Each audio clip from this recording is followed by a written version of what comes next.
In this video, we're going to show you how to remove an old pulley bearing and easily install a new one. Let's get to it. Removing and installing a pulley bearing is super simple, and we're going to show you how to do this with either a hydraulic press or a bench vise. So stay tuned. The most important element is that you properly support the pulley as close to the bearing as possible. Otherwise, you might bend and ruin it.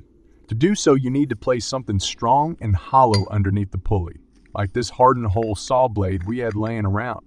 Doesn't matter what you use, as long as it's hollow and larger than the bearing so the bearing can pop out. So don't put anything solid underneath it. Then to push the bearing through, you want to look for a large socket that fits on the edge of the bearing, but is slightly smaller than the bearing itself. This way, you can push the bearing through without damaging the pulley or getting the socket stuck. A trick we use on the bench vise is this small cardboard box that we cut to size and wedged in between there, so when the bearing is pushed in and it pops, it catches all the parts instead of falling on the ground and rolling away. Now line everything up nicely and make sure the bench vise is centered on the socket so you don't push at an angle. Gently close the bench vise until the bearing pops out. This only takes a couple of turns. And just like that, the bearing is out. It's super simple, and you don't need to buy any special tools to get the job done. When working with a hydraulic press, you use the exact same setup: a hollow support underneath the pulley and a socket on the bearing itself. We're using a mallet here so the thin metal rod from the press doesn't damage the socket. Then once again, push the bearing through until it pops.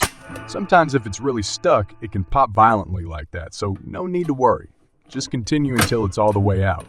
And with the old bearing removed, it's time to install a new one. But before you do, it's best to check if it came greased from the factory. You don't want to install a dry bearing, so grab a small hook and gently take the dust seal off to check. If it's empty, pack it with some bearing grease. As you can see, there's grease in this one already, so we're good to go. Then first grab a scuff pad and remove all the rust from the pulley where the bearing will sit. Next, make sure you remove all the sand and dirt from the contact area. While you're at it, you can clean the rest as well. Then wipe a drop of oil on the contact area between the pulley and bearing. This will make it easier to get the bearing installed. And do the same for the outer edge of the bearing. To install the new bearing, you can use the exact same setup as when removing it. But this time, you have to place or wedge the new bearing in the hole first so it's correctly positioned, like so. With the bearing in the correct position, place your pulley support on the other side and the socket on top of the bearing. Place everything between the bench vise and make sure it's aligned correctly. Then slowly push the bearing in, but this time make sure you don't push too far. You want to have the bearing centered with equal overhang on both sides of the pulley. Then take the pulley out, inspect the result, and make some final adjustments if necessary. When working with a hydraulic press, the steps are exactly the same. Place the support under the pulley. Position the bearing in front of the hole and put the socket on top. Gently push it in and you're done. That's all there is to it. Now you know how to replace a pulley bearing. Thanks for watching. More videos are on the way, so be sure to like, comment, and share this video. It really helps us out a lot.